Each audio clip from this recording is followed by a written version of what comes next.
नमस्कार दोस्तों, स्वागत है आपका हमारी आज की खास कहानी में जो जीवन का एक गहरा संदेश देती है। यह कहानी एक ज्ञानी संत और उनके दो भक्तों की है जो जीवन के सबसे महत्वपूर्ण सबक को समझाती है। तो आइए शुरू करते हैं। बहुत समय पहले की बात है। एक ज्ञानी संत थे जिनके पास लोग दूर दूर से अपनी समस्याओं का हल पूछने आते थे। संत के आश्रम में दो भक्त रहते थे जो उनकी सेवा में दिन रात लगे रहते थे। एक दिन संत ने अपने दोनों भक्तों को बुलाया और कहा, मेरे प्यारे भक्तों, तुम्हारे लिए एक साधारण सा काम है, क्या तुम इसे करोगे? यह सुनकर दोनों भक्त बोले, प्रभु, क्या आपको हमारी भक्ति पर संदेह है?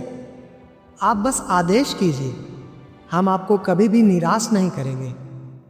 संत मुस्कुराए और बोले, इस काम में तुम्हें अपनी बुद्धि और विवेक का इस्तेमाल करना होगा। तुम्हारा विवेकशील निर्णय ही तुम्हारी सफलता तय करेगा। संत ने दो बोरियां भक्तों के सामने रखी। एक बोरी खाने के सामान से भरी थी और दूसरी खाली। उन्होंने कहा, तुम्हें 50 कोस दूर जाना है। एक बोरी चुनो और रास्ते पर निकलो।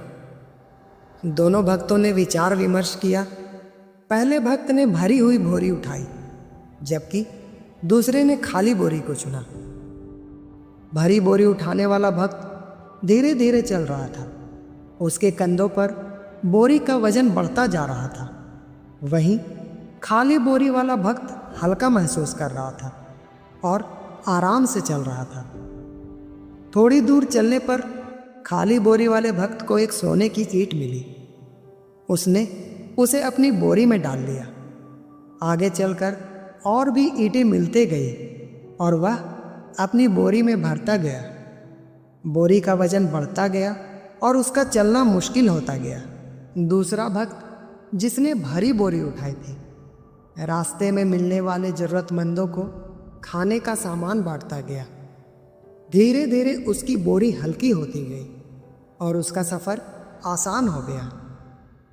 उसने महसूस किया कि जितना वह बांटता गया, उसका मन और शरीर दोनों हल्का महसूस करने लगे। जो भक्त सोने की ईंटें जमा करता रहा, उसकी बोरी का वजन इतना बढ़ गया कि उसका चलना मुश्किल हो गया। आखिरकार उसने रास्ते में ही दम तोड़ दिया।